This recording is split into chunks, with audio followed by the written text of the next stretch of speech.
गुरुर्ब्रह्मा गुरुर्विष्णुः गुरुर्देवो महेश्वरः गुरुः साक्षात् परं ब्रह्म तस्मै श्री गुरवे नमः। तस्मै श्री गुरवे नमः।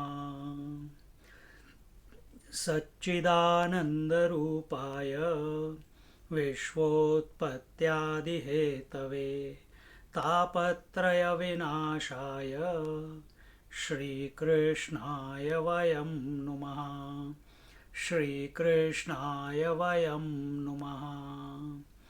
ॐ योऽन्तः प्रविश्य मम वाचमिमां प्रसुप्तां सञ्जीवयत्यखिलशक्तिधरस्वधाम्नाम् अन्यांश्च हस्तचरणश्रवणत्वगादीन् प्राणान्नमो भगवते पुरुषाय तुभ्यं। प्राणान्नमो भगवते पुरुषाय तुभ्यं। प्राणान्नमो भगवते पुरुषाय तुभ्यम्।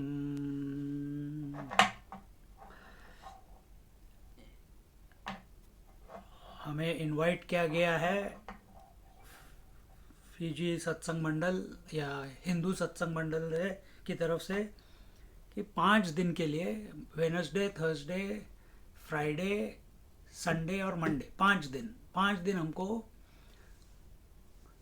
कुछ बोलना है और कुछ बोलना है तो भगवान के बारे में ही क्यों ना बोले, क्योंकि अगले मंगलवार को कृष्ण जन्माष्टमी है।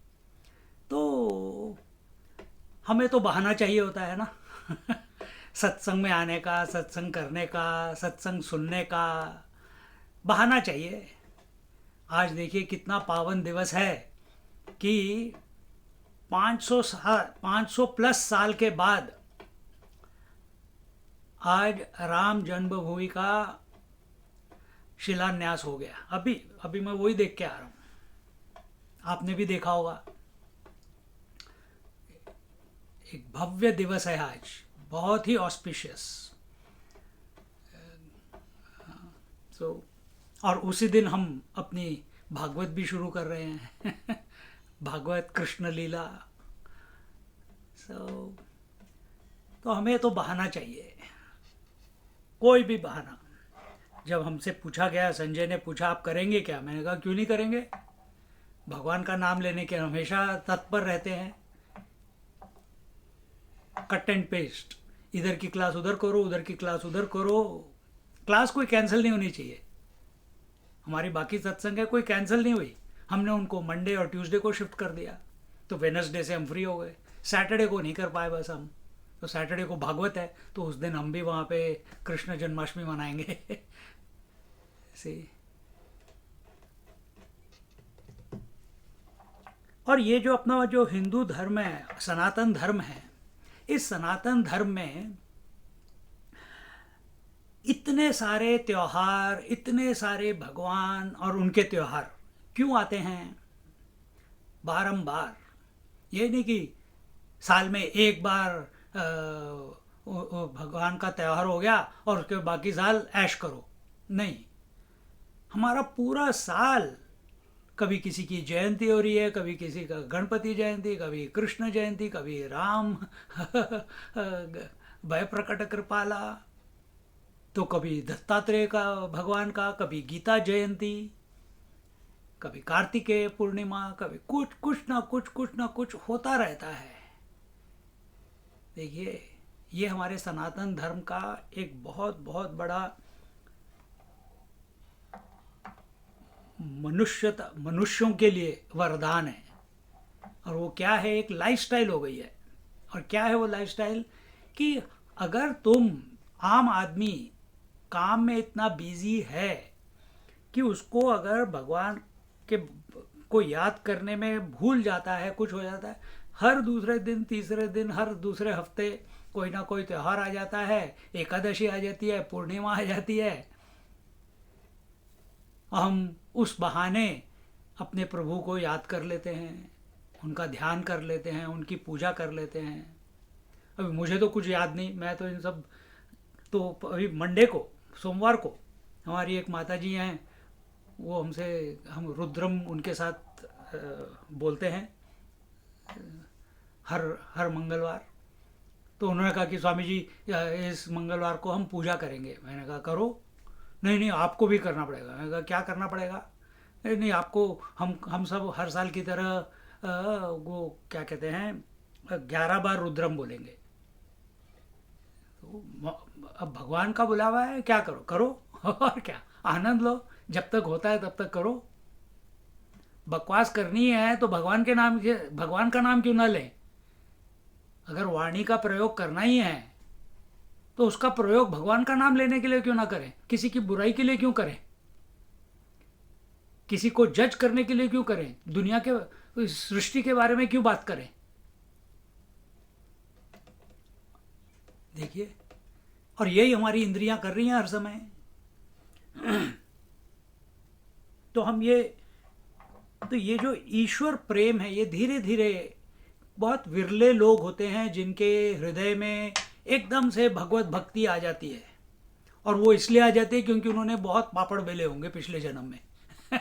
तो प्रभु की कृपा है। बहुत जप किया होगा, बहुत तपस्या की होगी, बहुत प्रेम किया होगा, बहुत विरह हुआ होगा, तो उसकी वजह से उनको इस जन्म में एकदम से पैदा होते ही कुछ ही वर्षों में, या एकदम से कभी भी, अपने जो इस्कॉन के जो महात्मा थे प्रभुपाद जी, उनको देखो, जब वो 62 साल के थे, नहीं 60 साल के थे, 60, वो सब करते थे, अपनी पूजा अर्चा सब करते थे, लेकिन जब 60 साल के थे, रिटायर हो गए थे, तब उनके अंदर आग लगी। तब भगवान ने उनको पकड़ा और उन्होंने घर छोड़ दिया अपना, 60 साल की उम्र में, और 72 साल की उम्र में उन्होंने शरीर छोड़ दिया। और उन 12 सालों में देखो आज इस्कॉन कितना बड़ा है। उन्होंने भागवत के ऊपर टीका लिखी, गीता के ऊपर टीका लिखी, कितनी किताबें, प्रवचन, नाम संकीर्तन, पूरे विश्व भर में उन्होंने भगवान का नाम, और वो कृष्ण के भक्त थे। हरे कृष्ण कृष्ण कृष्ण हरे हरे, हरे राम राम राम हरे हरे। पर एक्चुअल मंत्र क्या है? हरे राम राम राम हरे हरे, हरे कृष्ण कृष्ण कृष्ण हरे हरे। उन्होंने, वो कृष्ण के वक्त नहीं, मेरा कृष्ण पूर्ण अवतार कृष्ण, कृष्ण भक्ति उनकी। पर देखो 12 साल में उन्होंने क्या अचीव कर लिया। और हम क्या कर रहे हैं? 1-2 बच्चे, ब्रेकफास्ट लंच डिनर है, थोड़ा सा पैसा कमा लिया, और उसके बाद ठन ठन गोपाल। अब क्या करें? चलो अब बुराइयां शुरू करते हैं दुनिया की। इसने ऐसे किया, उसने वैसे किया, उसने ये किया, उसने वो किया, मैंने ये नहीं खाया, मैंने वो नहीं बनाया। दिन भर मेन्यू ही बनाते रहते हैं। पहला खाना खत्म नहीं हुआ तो दूसरा मेन्यू शुरू हो जाता है। अगर मेन्यू बनाना ही है तो भगवान की लीलाओं का मेन्यू बनाओ। एक एक कहानी है भगवान की, एक एक लीला है। बाल लीला से, चीरहरण लीला से, गोवर्धन लीला से, शकटासुर, पूतना का वध, कंस का वध, कितनी, कोई अंत नहीं है उनका। पर हम हैं, कुत्ते की पूंछ टेढ़ी जो होती है ना, वो टेढ़ी रहती है। हम भी वैसे ही हैं। कैसे? हाँ, आप बहुत अच्छा लगा स्वामी जी आपने जो बोला, लेकिन लेकिन क्या? नहीं, मेरे पति ने बुलाया, मेरे बेटे ने बुलाया, मेरे दोस्त ने बुलाया। फिर क्या करेंगे? फिर वहीं दुम हिलाते हुए चल दिए। किसकी तरफ? नाम रूप की तरफ, इस जगत की तरफ। हमें जाना किस तरफ है? प्रभु की तरफ। हमको सबको पता है कि प्रभु को प्रेम करना है, हमको सबको पता है कि प्रभु में लीन होना है, तो इसीलिए आप बैठे हो सत्संग के लिए। हम सबको पता है कि हमारे जीवन का उद्देश्य जो है वो भगवान में लीन होना है। ईश्वर दर्शन मतलब भगवान में लीन होना है। पर जानते हुए भी जानबूझ के हम जगत की तरफ बढ़ते रहते हैं, चलते रहते हैं, उसको ग्रहण करते रहते हैं। और जितना भी हम संसार का भोग करते हैं उससे हमारा पेट कभी भरता नहीं। लंच किया, ब्रेकफास्ट किया तो लंच भी चाहिए, लंच किया तो डिनर भी चाहिए, जागे तो सोना भी है, सोना है तो सपना भी आना चाहिए, फिर उसके बाद नींद भी आनी चाहिए, फिर उसके बाद उठना भी चाहिए। कोई बोलता है यार सोना बंद कर दे, अब तू जागे रहे। पॉज, नहीं नहीं, ऐसे कैसे हो सकता है, मैं कैसे जागूं। हम बस फंसते चले जाते हैं, फंसते चले जाते हैं। तो जिस चीज हमको ऐसे लगता है कि हमको भोगने से, ये जगत भोगने से, ये वस्तु भोगने से हमको आनंद मिलता है, पर हमको ये पता नहीं हमको ये पता नहीं कि जो हम भोगते मतलब क्या है, जो हम खाते हैं, जिसका हम आनंद उठाते हैं। भोग भोग अभी तुम सब कोई ना कोई लोग अपना डिनर करके आए होगे, ठीक है। आपने क्या सोचा, मेरे को भूख लगी, खाना खाया, मेरा पेट भर गया। तो भोजन जो है ये भोग्य वस्तु है, तुम भोगता हो और वो भोग्य वस्तु है। पर हमें ये नहीं पता कि भोजन भी हमें खा रहा है। पता है क्या ये जितना हम भोजन को खा रहे हैं, चबा चबा के संतुष्टि हो गई, वो भोजन भी अंदर जो जा रहा है वो भी हमको अंदर से चबा रहा है।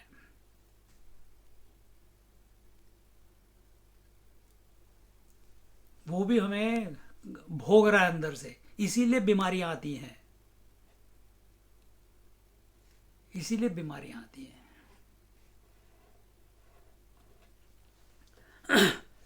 अगर तुम ज्यादा मीठा खाओ, लड्डू खाओ रोज, मीठा खाओ रोज, क्या होगा। हाँ हाँ हाँ, कितनी बर्फी है, मुंह में रखे रहो, दांत के ऊपर रखे रहो। थोड़े महीनों के बाद पता चला मिठाई ने तुम्हारे दांत को खा लिया। चलो डॉक्टर के पास बड़ा बिल लेके सी। तो हमको लगता है कि इस जगत में हमको आनंद मिलेगा, परमानंद मिलेगा, इसलिए हम जगत से प्रेम करते हैं। और ये नेचुरल है। अभी जीव के, जब हम एक मनुष्य हैं, ये स्वाभाविक है कि हम जगत के प्रति आकर्षित हों, क्योंकि ऐसे ही हमको बनाया गया है हमारी इंद्रियां बाहिर हैं। तो जो हम खाना खाते हैं या जो भी कोई वस्तु लेते हैं, वो हमारे इंद्रियों को भोगती है, हमारे गले को भोगती है, हमारे पेट को भोग लेती है, आंतों को भोगती है। और ये बात हम लोगों को ध्यान में नहीं आती। इसी वजह से अगर हमको पता चले कि ये जो वस्तु का मैं भोग कर रहा हूं या कर रही हूं, वो वस्तु मुझे भी भोग कर रही है, तो हम नियंत्रण में उसके साथ रहेंगे। अगर हमको पता है कि मैं आग के साथ खेलूं, आग भी मेरे साथ खेलेगी। अगर मैं आग के साथ सतर्क ना रहूं, अलर्ट ना रहूं, तो वो आग मुझे जला देगी। तो हम क्या करते हैं, हम एक नियम बना लेते हैं कि ऐसे ऐसे ऐसे ऐसे, और ऐसे करके हम आग के साथ खेलते हैं, मतलब उसको प्रयोग में लाते हैं, लेकिन अपने आप को बचा के रखते हैं। ये सावधानी हो गई ना। तो हम आग का भोग कर रहे हैं, लेकिन एक स्तर तक, ओवर इन्वॉल्वमेंट नहीं है अग्नि के साथ। ओवर इन्वॉल्वमेंट हो गया तो हम जल जाएंगे, तेज ज्यादा हो गई तो जल जाएंगे।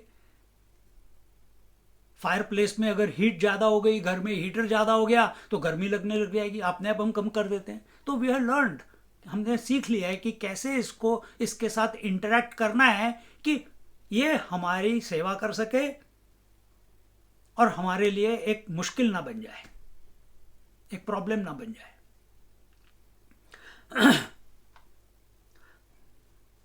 तो संसार, ये संसार क्या है? ये संसार सिर्फ भोग्य वस्तु है। और जितना हम संसार को भोगते हैं, रिश्तों को भोगते हैं, पत्नी को भोगते हैं, पति को भोगते हैं, बच्चों को भोगते हैं, खाने को, हमारी बकेट लिस्ट रेडी रहती है हमेशा। उसी तरह से ये सब जगत की वस्तुएं और जीव हमको भी भोग रहे हैं, हमको भी खा रहे हैं हर क्षण। आपको लग रहा है कि आप सांस ले रहे हो इसलिए जिंदा हो, पर सांस आपको अंदर से खा रही है, धीरे धीरे आपको आपकी मृत्यु की तरफ धक्का दे रही है। इसके बारे में थोड़ा शांत कूल माइंड के साथ इसका चिंतन करो। हम सोचते हैं कि वह दाल चावल रोटी हम अपने अंदर ले रहे हैं, और अंत में जहाँ वे वो दाल चावल लीन होते हैं, कहाँ होते हैं, क्या होता है दाल चावल का जो खाना खाया हमने, बाद में टॉयलेट बन के बाहर निकल आता है। टॉयलेट कहाँ जाती है? मिट्टी में। ये शरीर कहाँ जाएगा? मृत्यु के पश्चात ये शरीर का क्या होगा? वो भी मिट्टी में एक हो जाएगा। तो क्या किया तुमने पूरे साल, पूरे जीवन? क्या किया? सिर्फ गोबर बनाया और कुछ नहीं किया। देखो,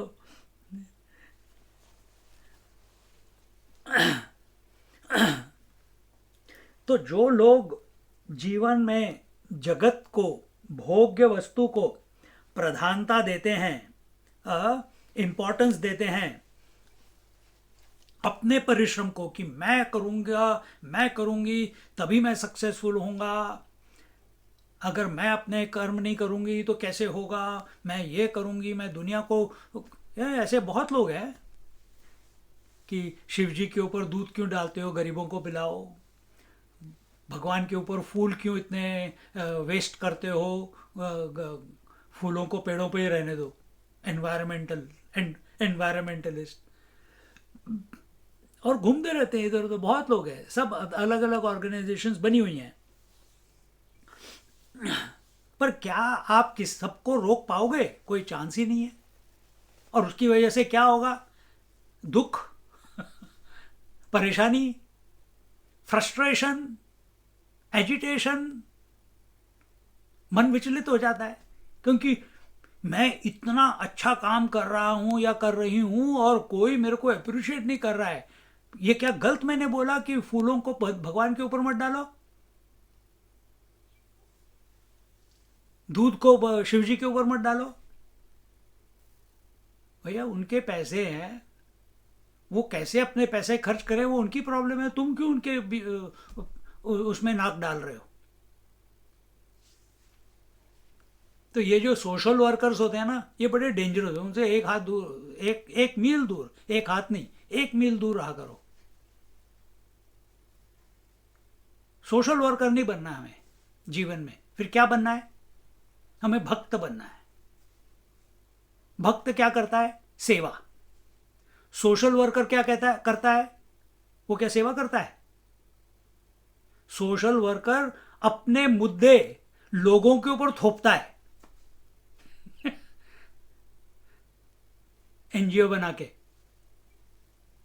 हमको ये करना है?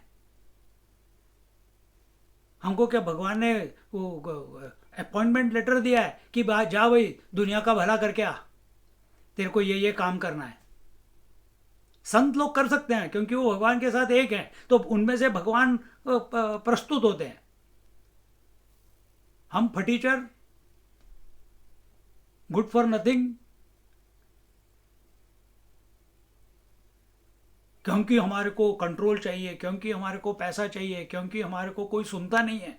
तो हम ऐसी कोई एक एवेन्यू ढूंढ लेते हैं जिससे कि हमारा वर्चस्व बढ़े, और फिर अपने आप को लोगों के ऊपर थोपना शुरू कर देते हैं, और फिर वो लोग इवेंचुअली तो तुम्हारे को बाहर निकाल के फेंक देंगे। लिंचिंग हो जाती है आजकल अगर किसी ने ज़्यादा पंगा लिया तो लोग भी जागरूक हो रहे हैं। तो क्वेश्चन ये है कि हमको दुनिया का भला करना है कि अपना भला करना है। अभी तक हम ये सीखे नहीं हैं कि अपना भला करने से सृष्टि का भला हो जाता है, जगत का भला हो जाता है। हम इसी बात में लगे हुए हैं कि जब तक हम जगत का भला नहीं करेंगे, जगत का भला करना हमारा भला है। ये गलत इक्वेशन है।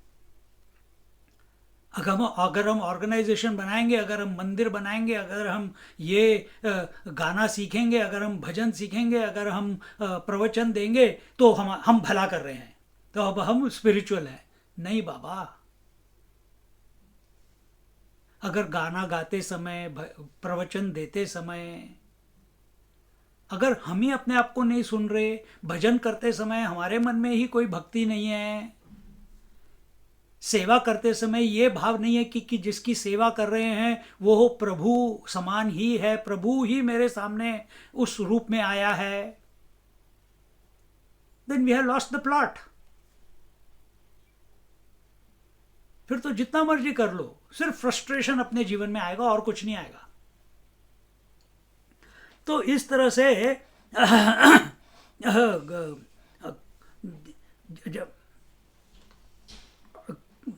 जो आप दुखों को मिटाना चाहते हो, तो हम किस लिए ये सब करना चाहते हैं जगत में? परमानंद की प्राप्ति के लिए और करना चाहते हैं। और ये हमारी आशा है, ये हमारी आकांक्षा है, ये हमारा होप है, हमारा विश है कि ये सब करने से मेरे को आनंद मिलेगा। और यह जब ये जो कॉज है, जब ये पूरा नहीं होता, तब तक हमको कभी चैन नहीं मिलता। और रूल एक है, क्या? जगत जो है पर छिन्न छिन्न टुकड़ों में बटा हुआ है, नाम रूप रस गंध, और हमको आनंद चाहिए। उस आनंद को पाने के लिए हम क्या कर रहे हैं? जगत के पीछे भाग रहे हैं। पर जब तक हम जगत को पकड़ते हैं तो तब तक वो बदल जाता है। आज जो दोस्त था वो कल दुश्मन बन जाता है, और आज जो दुश्मन था कल दोस्त बन जाता है। आज जो सुनता नहीं था कल सुनता है, और आज जो नहीं सुनता वो कल सुनता है। जिस प्रकार हम नदी को पकड़ने जाएं, हम डाल तो अपना हाथ नदी में रहे हैं, लेकिन तुम नहीं कह सकते कि मैंने नदी को टच कर लिया, क्योंकि जिस पानी को तुमने टच किया था वो तो बह चुकी ऑलरेडी। ये सच जगत का है। पर हम अपनी बीवी, बच्चों, पतियों, दादा दादी, मामा मामी, मम्मी डैडी सबको पकड़ के बैठे हैं कि कल वाले जो डैडी मम्मी थे वही आज भी हैं, कल के जो बच्चे थे वो भी आज ही हैं, कल जो मेरा शरीर था वही आज शरीर है। और इस चक्कर में हम एक कंटिन्यूटी, एक तानता,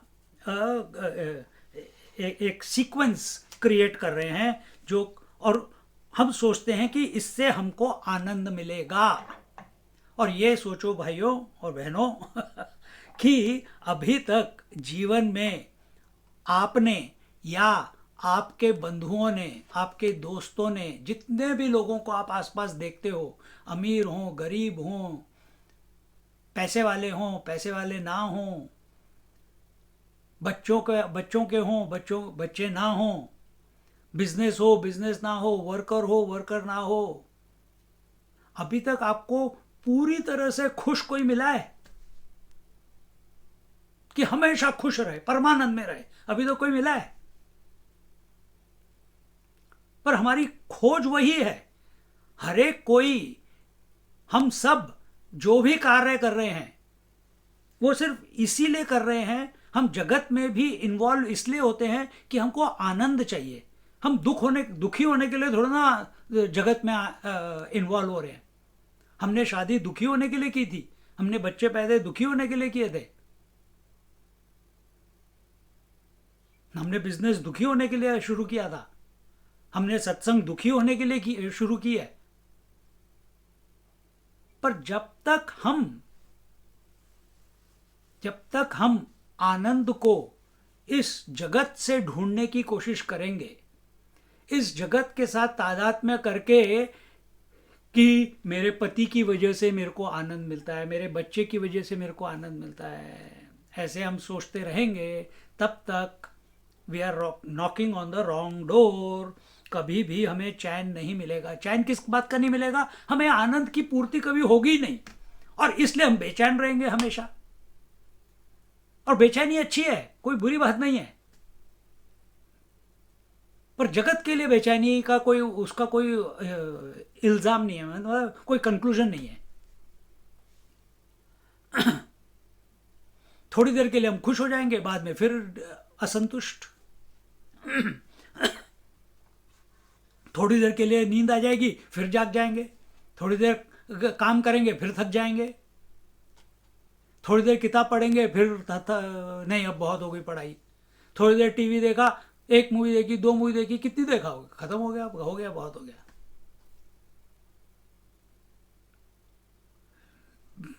खीर बनाई, पहला खीर का कटोरा बहुत अच्छा लगता है, दूसरा वाला थोड़ा अच्छा लगता है, तीसरा वाला थोड़ा और कम, चौथा वाला और कम, पांचवें वाले में कहते हैं यार बहुत हो गया, अब मजा नहीं आ रहा। देखो, जो चीज पहले इतनी अच्छी लग रही थी अब अच्छी नहीं लग रही। ये जगत का सत्य है, ये जीवन का सत्य है। इसको असेस करो, देखो। हम सिर्फ आपकी दृष्टि उधर लेके जा रहे हैं और कुछ नहीं। तो तो तो अभी तक इस जीवन में कौन इस जगत को भोग के संतुष्ट हुआ है? अभी तक तो कोई नहीं हुआ। हिरण्यकश्यप नहीं हुआ, रावण नहीं हुआ जो कि 3 लोगों का राजा था, कंस नहीं हुआ,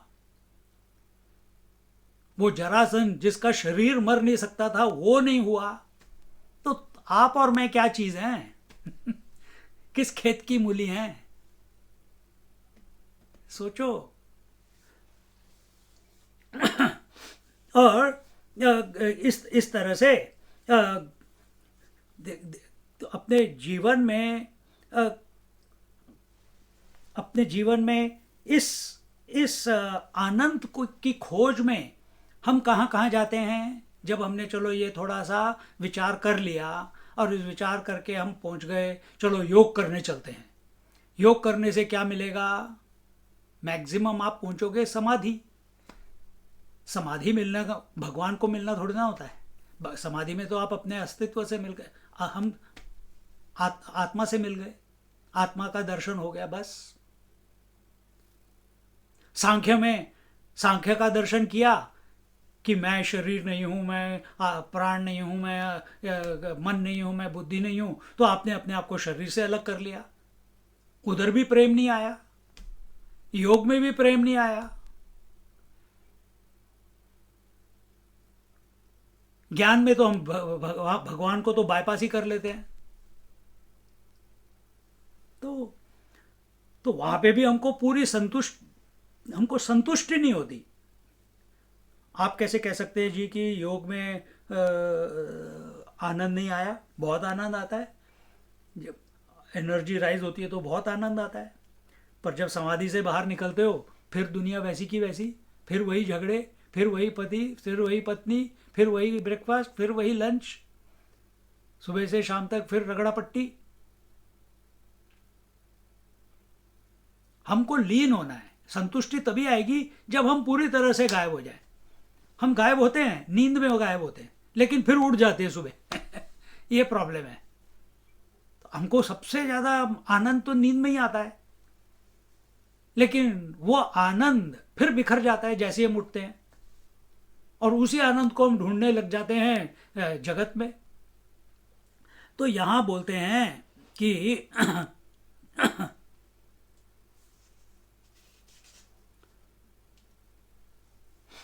तो जैसे एक बंदा है,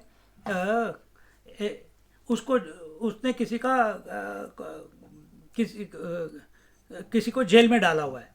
अब उसको फांसी होने वाली है, और फांसी हमको पक्का पता है साइन हो गया है कि फांसी होने वाली है। पर जब उसको जब दिन आता है उसको फांसी पे चढ़ने का, सुबह सुबह उसको अच्छा अच्छा स्नान देते हैं।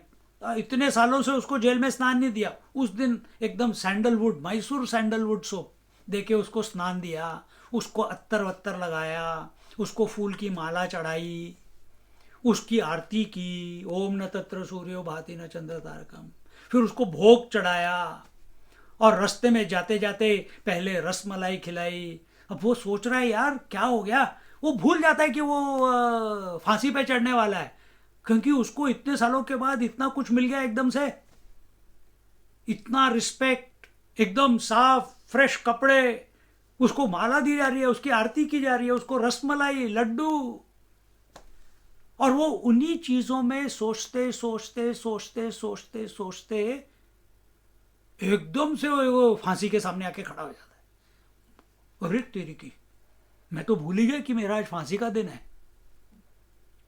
यही आपका और मेरा, हमारे शरीर का यही हाल है, जीव का यही हाल है। उसको पता है एक दिन जब जब अगर ये शरीर इस जीवन में आया है, पैदा हुआ है, एक दिन ये शरीर जरूर मरेगा, फांसी पे चढ़ेगा, मृत्यु को पाएगा, मृत्यु में लीन हो जाएगा।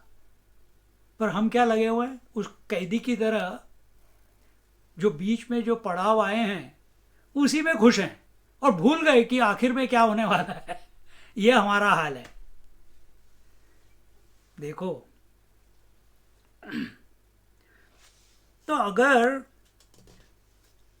तो हमें जो,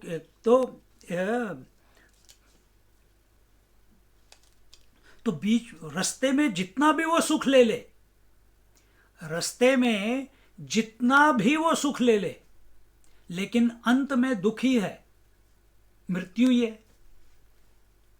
उसने कभी सोचा ही नहीं कि मृत्यु के लिए मैं तैयार हो जाऊं। लोग कहते हैं धर्म में सुख है, पर धर्म में भी अंत में सुखी दुखी आता है। मैंने तो सारी अपनी धर्म पूर्वक सारी, एक्सक्यूज मी, मैंने सब अपनी ड्यूटीज की, फिर भी मेरे को ऐसे क्यों परिस्थिति में हूँ, मेरे को फिर क्यों नर्सिंग होम में डाल दिया, मैंने जब सब कुछ अपने बच्चों के प्रति ठीक से किया, उनको पढ़ाई दी, पैसा दिया, फॉरेन एजुकेशन दिया, प्यार दिया, रात रात भर जाग के खाना पीना दिया, अब वो मेरे से क्यों नहीं बात करते। दुख, पाप करो तो दुखी है, धर्म करो तो दुख है। अगर धर्म करना है, अरे यार चलो धर्म इस तरीके से लेते हैं कि पूजा पाठ कर रहे हैं, और जैसे जैसे बूढ़े होते जाते हैं नीचे बैठा नहीं जाता, चला नहीं जाता, उठा नहीं जाता, और फिर मन में ग्लानि आती है कि अरे यार मेरे को तो रोज़ पूजा करनी होती है, और मेरे को तो रोज़ भागवत पढ़नी होती है, मेरे को रोज़ जप करना होता है, अभी तो मैं नहा भी नहीं पाती, और मेरे को कोई हेल्प नहीं करता, अब कैसे होगा, ब्रह्म मुहूर्त चला गया, सुबह भी नहीं उठा जाता, हाय राम हाय राम हाय राम, बस रोते रहो। दुख,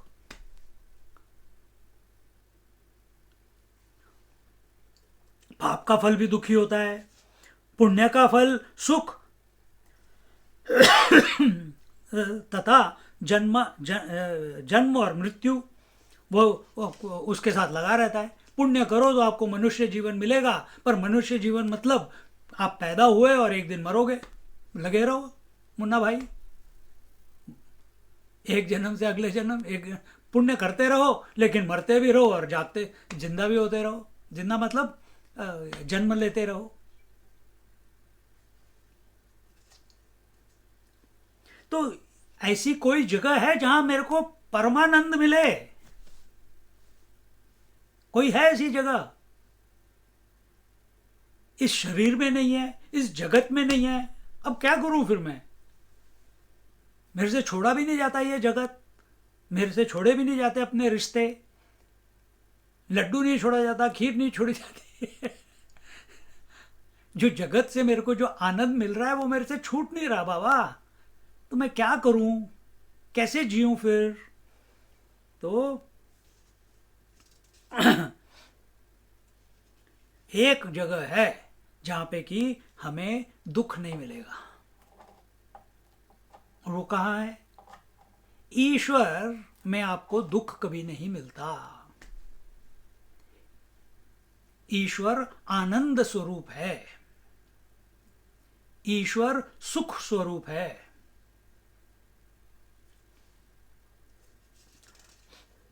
उसके अंदर लेश मात्र भी दुख नहीं है, इसीलिए वह परमानंद स्वरूप है।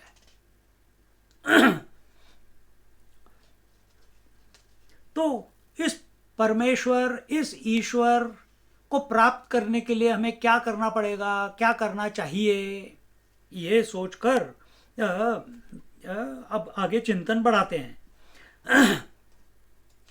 भगवान में, ईश्वर में हमेशा सुख ही सुख है। परमेश्वर की प्राप्ति केवल शांति नहीं, केवल विश्राम नहीं, केवल आराम नहीं, केवल समाधि नहीं, केवल दुख भाव नहीं है। संपूर्ण अनर्थ की निवृत्ति होकर परमानंद की प्राप्ति वहां होती है। मतलब क्या? ईश्वर क्या है? परमेश्वर वो है जहां पे दुख निवृत्ति, निरंकुशा तृप्ति, दुख निवृत्ति, लेश मात्र भी दुख नहीं है। देखो, जब आप रोज रात को सोने जाते हो, आपकी टांग टूटी हो, आपको डायबिटीज हो, आपको बुखार हो, आपको खांसी हो, आपको कुछ भी हो, कुछ आजकल किसी को कोविड हो, पर जब वो जिसको कोविड हो वो भी अगर जब सोने जाएगा रात को, वो भूल जाएगा कि उसको कोविड है। पर टेम्पररी, जब जागेगा फिर कोविड आ जाएगा उसको। पर ईश्वर ऐसी जगह है, ऐसी वस्तु है, ऐसा तत्व है जो हमसे परे नहीं है, पर उसके ऊपर चिंतन अभी देखेंगे, जिसके अंदर लेश मात्र भी दुख नहीं है, सिर्फ आनंद ही आनंद। और जहां आनंद ही आनंद, वहीं परमानंद।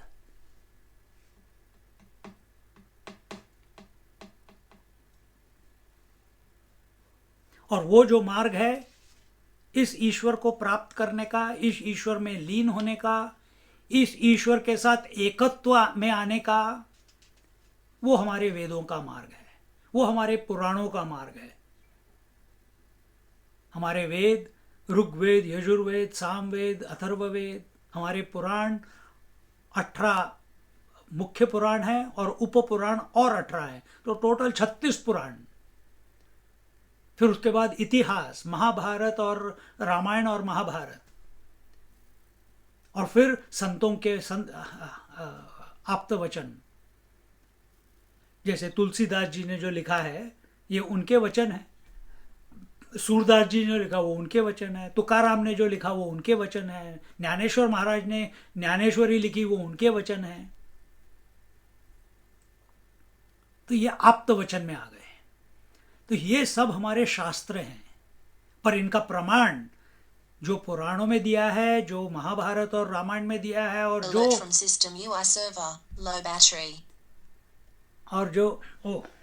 alert from low battery, हाँ, और जो, हाँ, क्या बोल रहा था मैं?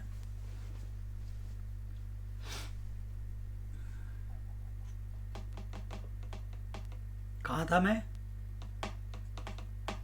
हाँ, तो तो इनका आधार क्या है? संतों के वचनों का, संतों के जीवन का, महाभारत रामायण का या पुराणों का आधार क्या है? वेद। वेद इज द अल्टीमेट। तो भगवत प्राप्ति का जो हमारा मार्ग है, परमानंद प्राप्ति का जो मार्ग है, कैसे करनी है, वो हमको वेद बताते हैं। और यहाँ पे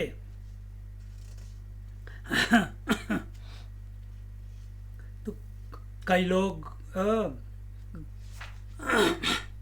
देखिए, एक एग्जाम्पल लेते हैं कि परमात्मा के क्या कहते हैं, मार्ग में चलने में हमें लगता है कि कठिनाइयाँ बहुत आती हैं, और जिस प्रकार एक दुकानदार अपनी दुकान को हफ्ते में एक दिन भी नहीं छोड़ना चाहता, उसी तरह से घर गृहस्थी वाले लोग अपने घर को एक दिन भी नहीं छोड़ना चाहते। एक दिन क्यों, एक घंटा भी नहीं छोड़ना चाहते। दिन भर उसी के बारे में सोचते रहते हैं। बच्चा स्कूल से आया, यूनिवर्सिटी से आया, अभी अभी पति इतने बजे आने वाला है, मुझे अभी ये कर लेना चाहिए, अभी मुझे वो कर लेना चाहिए, इतने फ़ोन लगा लेने चाहिए।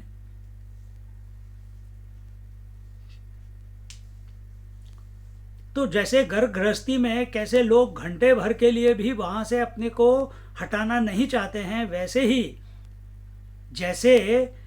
वैसे ही जिसका मन संसार की वस्तुओं में लग गया है और ऐसा लगा है कि क्या ब्रह्मा, क्या विष्णु, क्या शिवजी, क्या वैकुंठ और क्या समाधि, उसको तो कुछ किसी के अंदर किसी में भी रुचि नहीं आती। क्यों? क्योंकि वो उसमें इतना मग्न हो गया है। किसमें? अपने रिश्तों में, अपने घर में। जैसे एक उदाहरण दिया, जैसे दुकानदार, वो अपनी दुकान को छोड़ के नहीं जाना चाहता, क्योंकि जिस दिन मैंने छुट्टी ले ली उस दिन मेरी आमदनी गई। उसी तरह से he feels he is indispensable. उसी तरह से हम भी लोग ऐसे ही सोचते हैं, अगर हमने घर छोड़ दिया तो घर के मेरे बिना घर कैसे चलेगा। एक दिन छोड़ के देखो, घर एकदम फर्स्ट क्लास चलेगा। टेम्पररीली जाओ, एक दो हफ्ते के लिए बिना बताए निकल जाओ, everything will work more perfectly than you can ever imagine. पर डर लगता है कि अगर ऐसे हो गया तो आई विल बी यूजलेस। मेरे को कोई पूछने वाले ही नहीं होगा, इसलिए हम जाना नहीं चाहते, डरते हैं।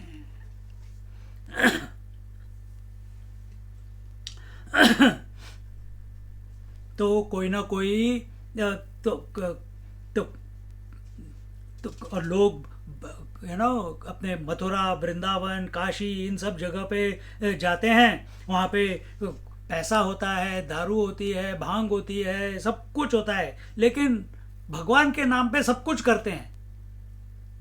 भगवान के नाम पे सब कुछ करते। चले जाओ किसी दिन वाराणसी, अभी हम जाके आए, सब अयोध्या जाके आए अभी हम जनवरी में।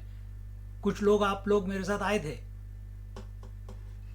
हमारे दर्शन हो गए, लेकिन कितने पंडों ने हमको तंग किया सब जगह पे।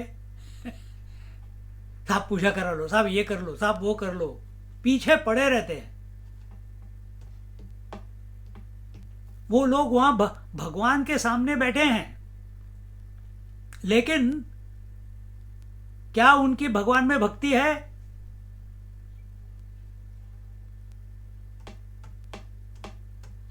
उनकी भक्ति इस सीमा तक है, MOU, मेमोरेंडम ऑफ अंडरस्टैंडिंग। भगवान, मेरे पास इतनी इच्छाएं हैं लेकिन पावर कोई नहीं है। आपके पास सारी पावर है लेकिन आपके पास इच्छा कोई नहीं है। तो हम MOU साइन कर लेते हैं। मैं आपके मंदिर के बाहर दुकान खोल देता हूँ और मैं रोज अपनी इच्छाएं आपके पास प्रस्तुत कर दूंगा। आपके पास सारी शक्ति है, आप उनको फुलफिल करते रहो। मैं आपको देता रहूंगा, आप मेरे को देते रहो। क्या मैं दूंगा आपको? मैं आपके बारे में अपनी लिस्ट आपको देता रहूंगा। वो भगवान को अपने आप को पूरी तरह नहीं देना चाहता। उसको भगवान सिर्फ इतना ही याद करना है कि मेरा बिजनेस अच्छा हो, मेरा पैसा ज़्यादा हो, मेरे पास मुझे बच्चा हो जाए, मेरे को घर मिल जाए, मेरे बच्चे पास हो जाएं। इसी में लगे रहते हैं, MOU। और सोचते हैं कि ये सब होने से वो सुखी हो जाएंगे। क्या अभी तक कोई दारू पी के सुखी हुआ है? तो दारू किस लिए पी थी? दुख हटाने के लिए, सुखी होने के लिए नहीं, दुख हटाने के लिए। ड्रग क्यों लिए थे? दुख हटाने के लिए। सोए क्यों थे? थक गए थे पूरा दिन गधे की तरह काम कर करके। हर चीज, इसको सुख नहीं बोलते। सुख तो जिस दिन आप अनुभव करोगे सुख, 5 दिन में।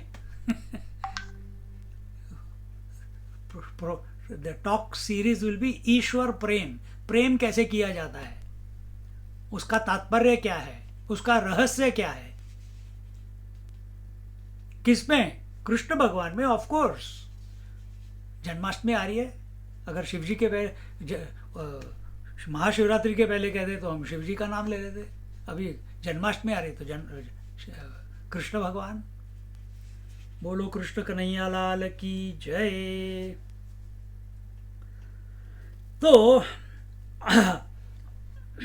तो ईश्वर को प्राप्त कैसे करें जहां सुख ही सुख है?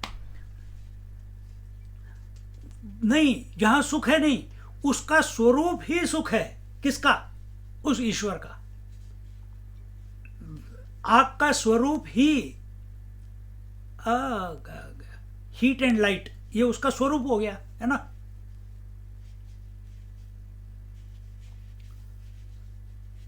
पानी का स्वरूप क्या हो गया? गीलापन। पृथ्वी का स्वरूप क्या हो गया? गंध। पानी का स्वरूप हो गया रस। अग्नि का रूप क्या कहते हैं, स्वरूप हो गया रूप, क्योंकि अग्नि पहला तत्व है जहां पे कि रूप आता है। तो ईश्वर का स्वरूप क्या है? ईश्वर का स्वरूप क्या है? सुख। वो सुख स्वरूप है, थोड़ा सा सुख नहीं। उसमें अगर तुम लीन हो गए तो सुख ही सुख है।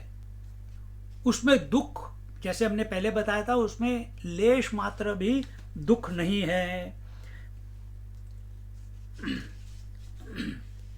तो जो लोग फंसे होते हैं उन्हीं को चाहिए कि भगवान से कुछ ना कुछ ये ले लें, वो ले लें, कैसे भगवान के साथ MOU साइन कर लें। और ये लोग कौन हैं? जो दुनिया में फंसे हुए हैं। और हमें क्या करना है? हमें इन चीज़ों से, अपने रिश्ते नातों से, अपनी दुनियादारी से, इस जगत से अपने मन को हटाना है। अपनी दुकान से अपना मन हटाना है। दुकान में फंसे रहेंगे तो कभी भी सुख की अनुभूति नहीं होगी। तो हमारी दुकान कौन सी है? हमारी दुकान गृहस्थी की दुकान है। हमारी दुकान रिलेशंस की दुकान है। हमारी दुकान एक्यूमुलेशन की दुकान है। हमारी दुकान सोशलाइजिंग की दुकान है। इसमें से अपने आप को रोको। 1 सेकेंड, 5 सेकेंड, 1 मिनट, 10 मिनट, आधा घंटा, 1 घंटा, थोड़ा समय निकालो। है ये नहीं कोई कह रहा कि पूरा दिन निकाल दो, थोड़ा सा। क्या होगा? हमको क्या करना है? नहीं यार, अगर मैंने अपनी दुकान छोड़ दी तो मेरा बैंक बैलेंस कम हो जाएगा।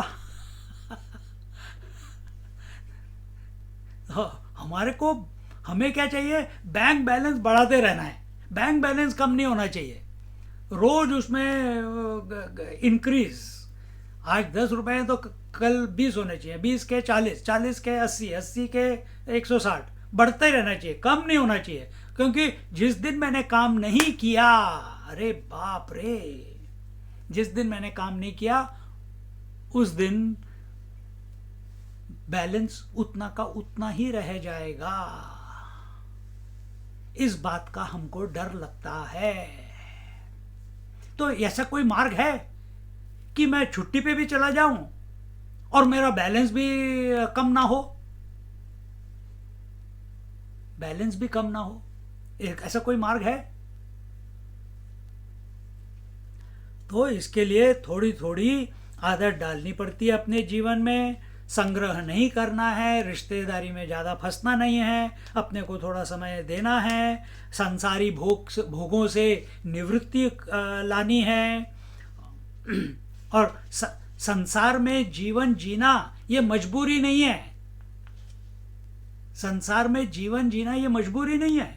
लेकिन फिर क्या है? एक अपॉर्चुनिटी है, एक मौका है जो हमको मिला है। और किसने दिया है? प्रभु ने दिया है। तो कोई ऐसी जगह है जहां पे हम अपने मन को लगा सकते हैं? और अगर ईश्वर में लगाना है, हाँ है एक जगह ईश्वर, तो फिर थोड़ा थोड़ा, थोड़े थोड़े मात्रा में अपने को इन सब से निवृत्त करो। और इस तरीके से जैसे जैसे मन का दुनिया दुनिया से निवृत्त होती रहेगी,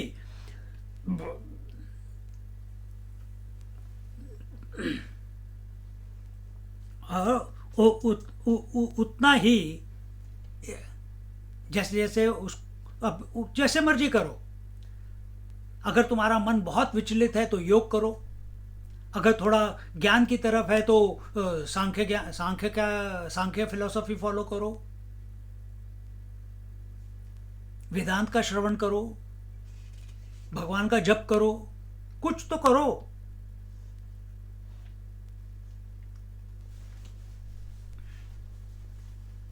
तो इस तरीके से और चौथा क्या है? सांख्य, योग, ज्ञान, और एक है भक्ति। भक्ति करो। और भक्ति करना मतलब क्या है वो अभी बताएंगे धीरे धीरे कृष्ण लीला से। जितना भी होगा, पूरा सब कुछ कवर नहीं कर सकते, 5 ही दिन दिए हैं। कमिटी वालों से पूछो 5 क्यों दिए?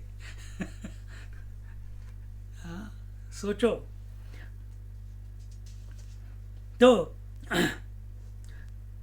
देखो, हम जब जब हमको किसी से प्रेम हो जाता है, यहाँ पे बोलते हैं, एक महात्मा बोलते हैं कि किसी को हम ऐसे देखते रहे बिना पलक झपके, इसको ज्ञान की दृष्टि बोलते हैं। जब किसी को हम आंख के कोने से देखते हैं, उसको प्रेम की दृष्टि बोलते हैं।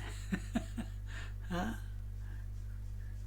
तो ईश्वर को प्यार की दृष्टि से, भक्ति भाव में ईश्वर की तरफ देखना है। तो इस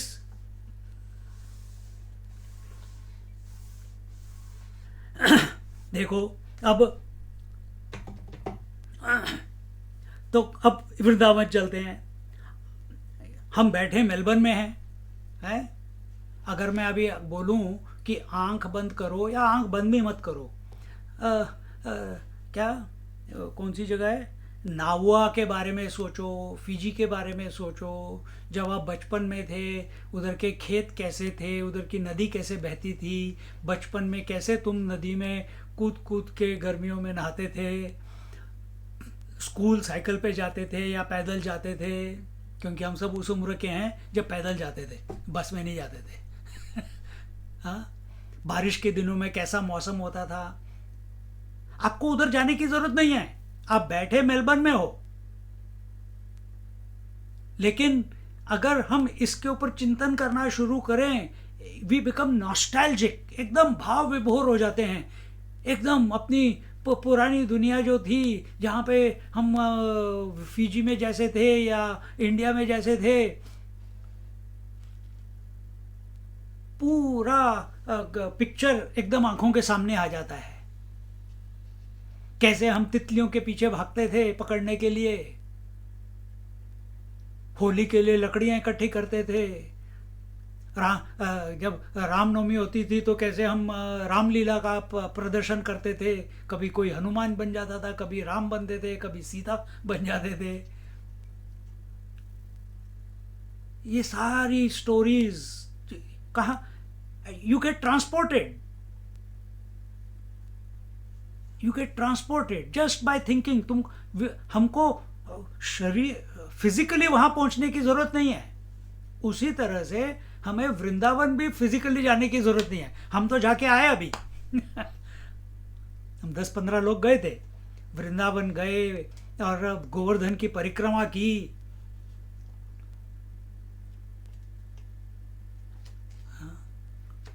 बांके बिहारी जी के दर्शन हुए। अभी मैं आपको सिर्फ थोड़ा थोड़ा बता रहा हूं, तो आपको एकदम से 5-6 महीने पहले हम जहाँ पे थे वो सब आपके आंखों के सामने आ रहा है। अभी रामलला का हम दर्शन करके आए थे जनवरी में, तो अभी तो एकदम उन्होंने पूरा एकदम भव्य बना दिया। तब तो सिर्फ बांसें लगी हुई थी और एक छोटा सा मंदिर बना हुआ था, पर सरयू नदी वहाँ पे थी। भरत मिलाप की जगह थी, हनुमानगढ़ी थी, इतनी सुंदर सुंदर जगह, एकदम मन दिल खुश हो जाता था। उधर सरयू के किनारे से तो जाने का जी नहीं कर रहा था। ऐसे बड़े बड़े पेड़ और आहा,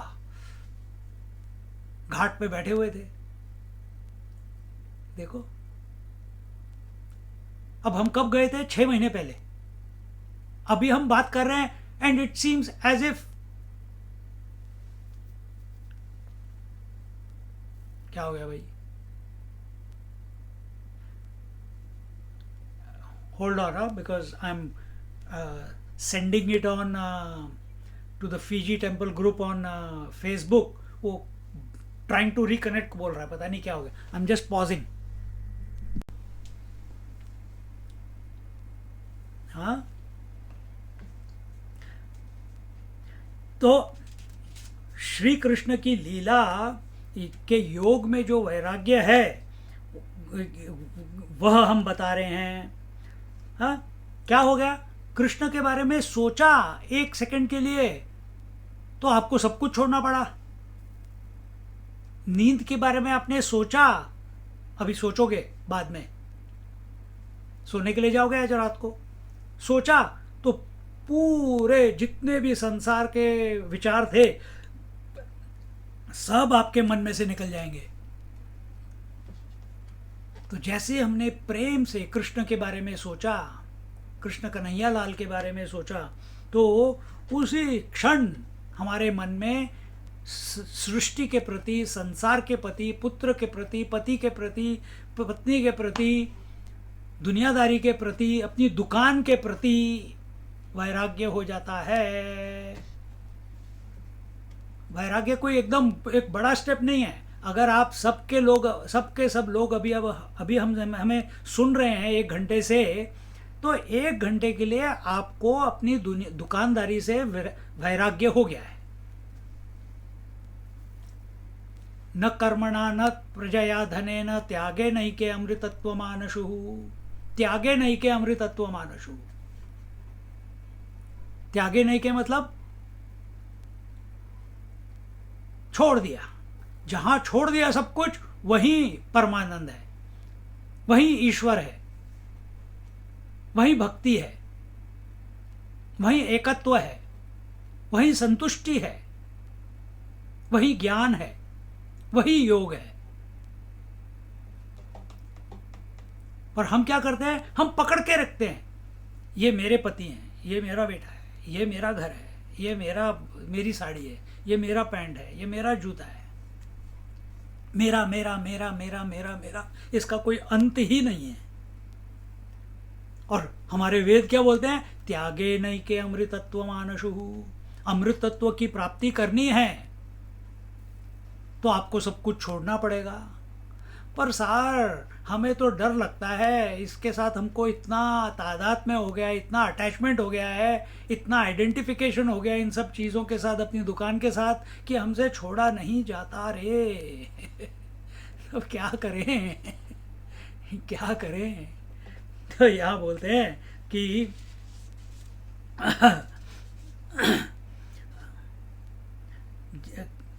तो जैसे जैसे हम धीरे धीरे अपने को भगवान के प्रति समर्पित करते हैं, उनके बारे में चिंतन करते हैं, उनके प्रति प्रेम को इन्वोक करते हैं, उसकी स्फुरना करते हैं, उसके बारे में चिंतन करते हैं, डायरेक्टली प्रोपोर्शनल टू दैट हमें सृष्टि से, संसार से हमें वैराग्य हो जाता है।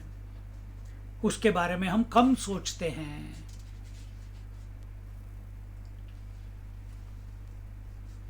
और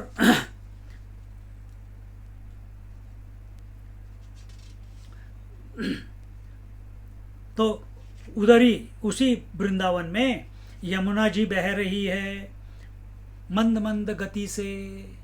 कभी भी आपको यमुना जी आपको गंगा जी की तरह नहीं दिखेगी। गंगा जी धड़ाम धड़ूम धड़ूम धड़ाम धड़ूम। जाओ ऋषिकेश जाओ, गंगोत्री जाओ, जमुनोत्री जाओ, जमुनोत्री नहीं, गंगोत्री जाओ, धवल तरंगे। पर यमुना जी शांत, हल्के हल्के, मंद मंद, वेरी स्मूथ। कृष्ण का रंग भी सांवला, यमुना जी का रंग भी सांवला। कृष्ण जी का रंग सांवला, यमुना जी का भी रंग सांवला। ये तो आजकल मंदिरों में बन गए गोरे कृष्ण, नहीं तो वो सांवले ही हैं। हम भी सांवले ही हैं। यमुना जी भी सांवली हैं। कृष्ण काला, गोरा नहीं, गोरा बलराम। तो यमुना जी बह रही हैं और यमुना जी भी सांवरी हैं। और उधर ही पास ही में 20 किलोमीटर दूर वहाँ से दिखते हैं क्या, गिरिराज गोवर्धन, वो भी खड़े हैं, सर उठाए खड़े हैं। और उनके इर्द गिर्द ऊपर सब जगह पे हरे भरे पेड़ और वहाँ पे कदम्ब वृक्षों की ये झाड़ियाँ, और गायें बछड़े सब जगह विचर रहे हैं। घास एकदम फ्रेश फ्रेश घास खा रहे हैं। पेड़ों के नीचे गायें और बछड़े बछड़े अपनी गाय माँ का दूध पी रहे हैं। ऐसा दृश्य अपनी आंखों के सामने लाइए। और उन वृक्षों पे लताएं चढ़ी हुई हैं और गोकुल की गायें चर रही हैं। और नंद बाबा आंगन में एक बालक डोल रहा है। डोल रहा है, टंग टंग टंग टंग टंग, इसको डोलना बोलते हैं।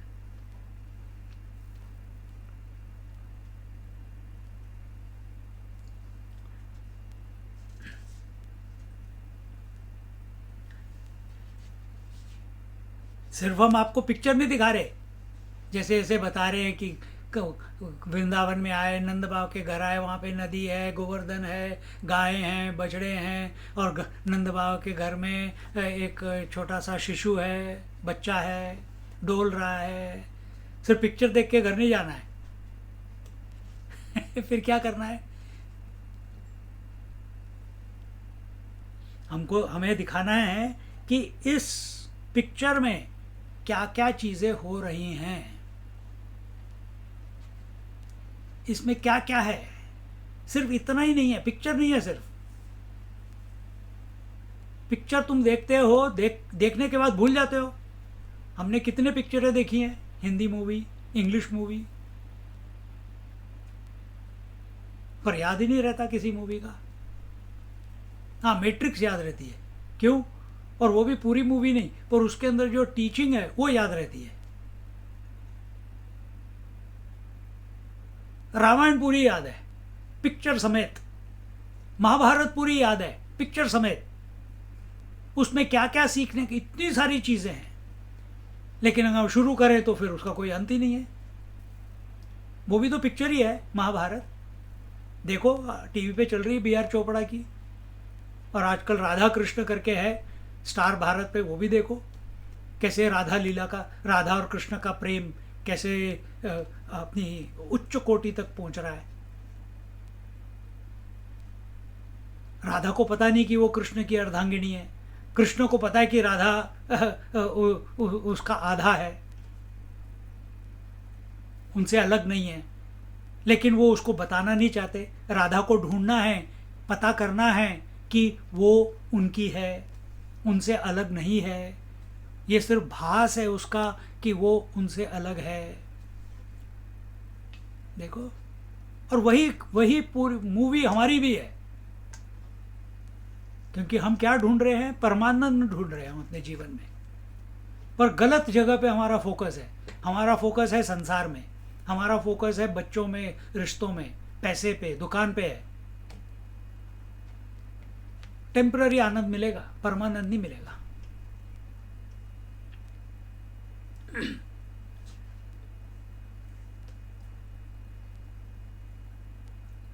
और ये छोटा बच्चा क्या कर रहा है?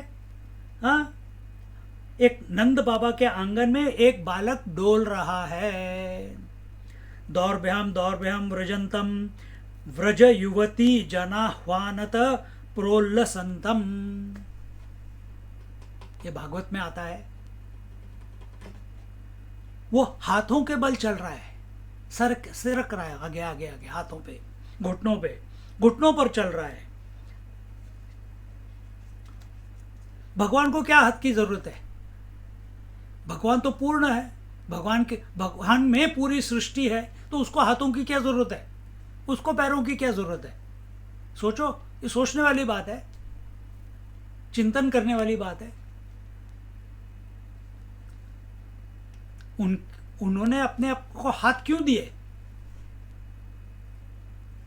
किस लिए?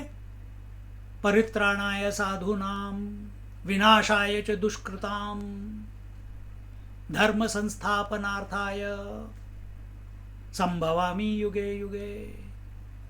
जीवों की रक्षा के लिए उन्होंने, उनके पास हाथ हैं, अभयदान। हाथ उनके पास, हाथों में क्या है वो बाद में बताएंगे, लेकिन जीवों की रक्षा के लिए उन्होंने अपने शरीर पे हाथ प्रकट किए।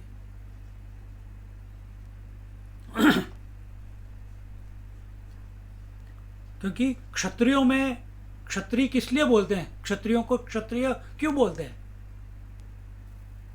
They have the courage. और क्षत्रिय का धर्म क्या है? लोगों की रक्षा करना। और रक्षा कैसे करते हैं? पैर से करते हैं कि तलवार हाथ में लेते हैं, धनुष बाण हाथ में लेते हैं, गदा हाथ में लेते हैं और सब जीवों की रक्षा करते हैं। उसी तरह से प्रभु भी, ये कृष्ण भगवान ने अपने इस छोटे बालक ने भगवान, तो भगवान के हाथ क्या हैं? क्षत्रिय हैं। जो मतलब जो रक्षा शक्ति है उनके अंदर से जो स्फुरित हो रही है, जिससे वो सब जीव जंतुओं की रक्षा करते हैं, साधु संतों की रक्षा करते हैं। इसीलिए भगवान ने अपने में से भुजा को प्रकट किया लोगों की रक्षा करने के लिए। तो यहाँ पे बोला व्रजंतम, तो भगवान व्रजंतम, वो घुटनों के बल चल रहे हैं। क्यों चल रहे हैं? तुम्हारी रक्षा करने के लिए हाथों बल चल रहे हैं। तो भगवान के कितने हैं? अगर हम भगवान के चतुर्भुज लें, क्या है उनके हाथों में? देखो,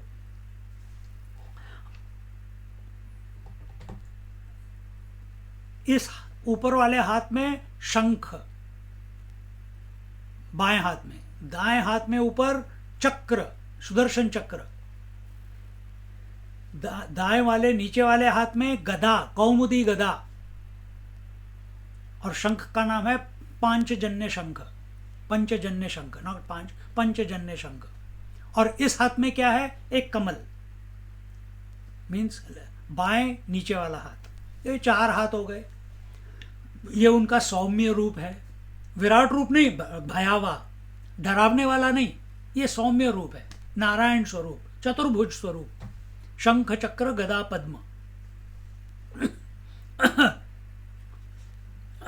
अच्छा, चक्र माने क्या? काल चक्र। शंख मतलब क्या? ध्वनि। और ये कैसी ध्वनि है? ये ओम की ध्वनि है, ये आनंद की स्फुरना करने वाली ध्वनि है। जब अपने मंदिर में, इधर कई जगह पे जब पूजा वगैरह होती है या सुबह उठते हैं, शंख का नाद होता है, कितना आनंद, कितना सुंदर लगता है, मन को दिल खुश हो जाता है शंख की आवाज सुन के, मन एकदम शांत। इसलिए लोगों को आनंद देने के लिए प्रभु हाथ में शंख रखते हैं।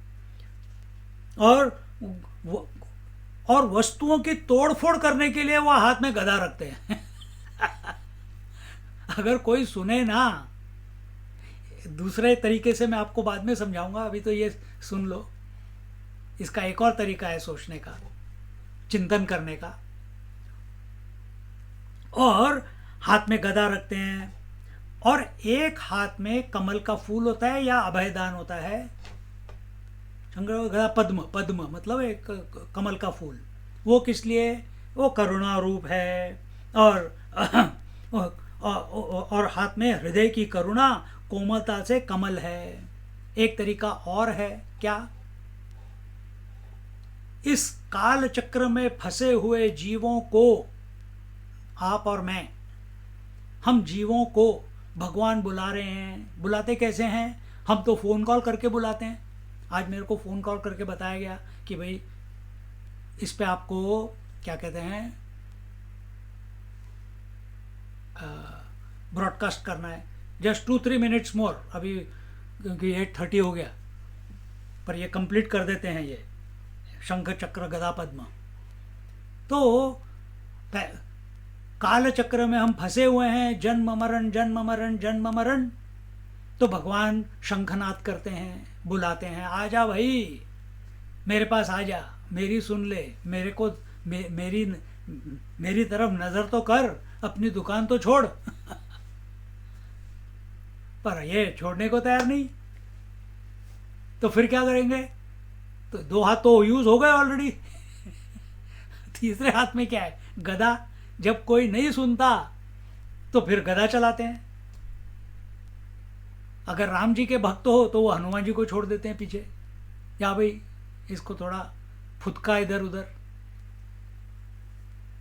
अभी जो हम भागवत कर रहे हैं, भागवत में भी ऐसी कहानी है, वो मैं बताऊंगा नहीं, आप सुन लेना यूट्यूब पे, स्वामी परमानंद चैनल।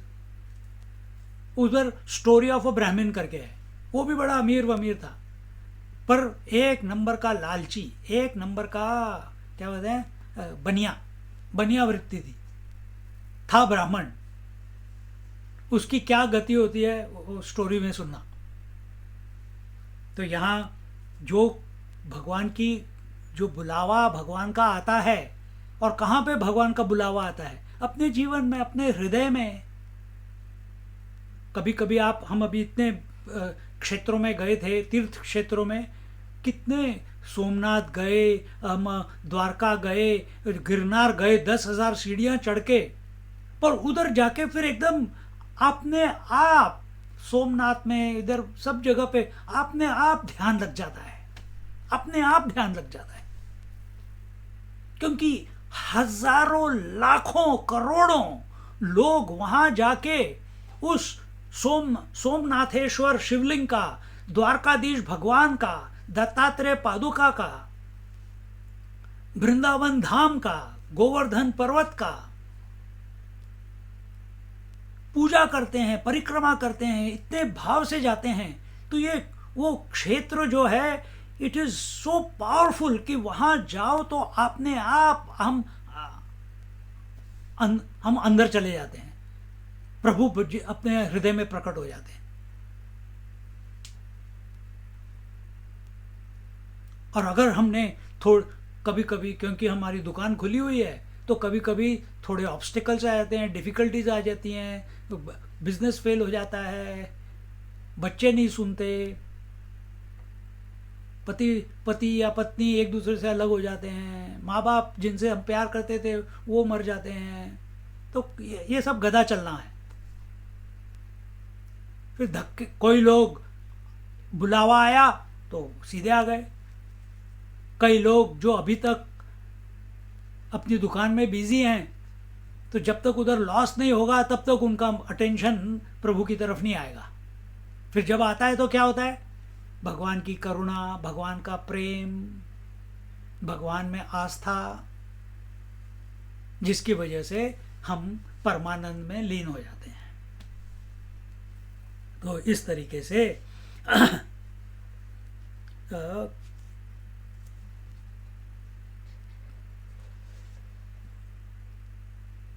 कहानी यहाँ से आगे बढ़ाएंगे अगली क्लास में।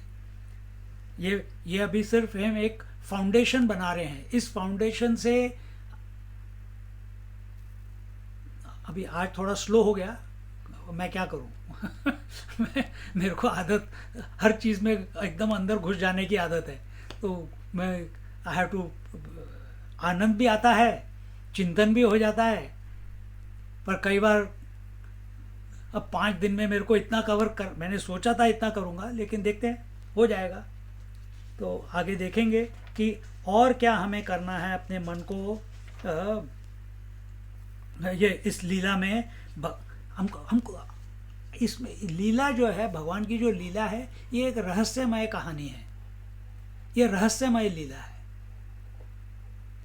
पहले तो हम सबको पता है कि भगवान कैसे पैदा हुए, जेल में हुए, देवकी और वसुदेव वहाँ पे थे, और फिर आए अपने व्रज में।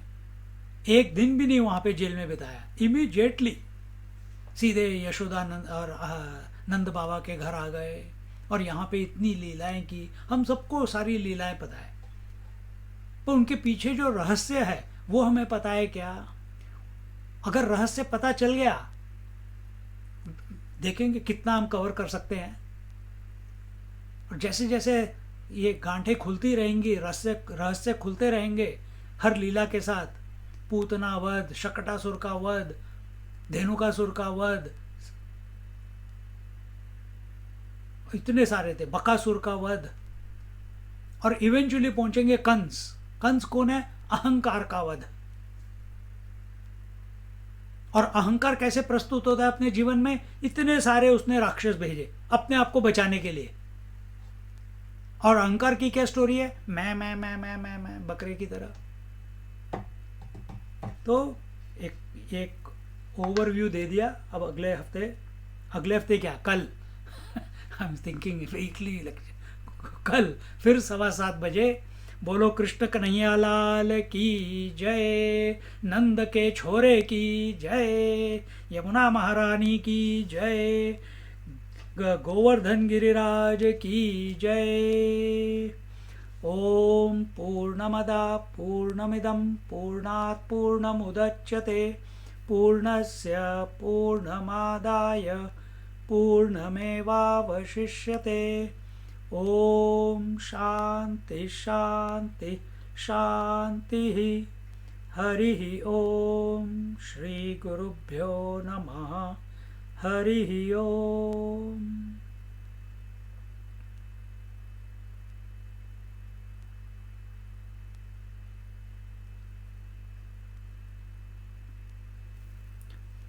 हरि ओम।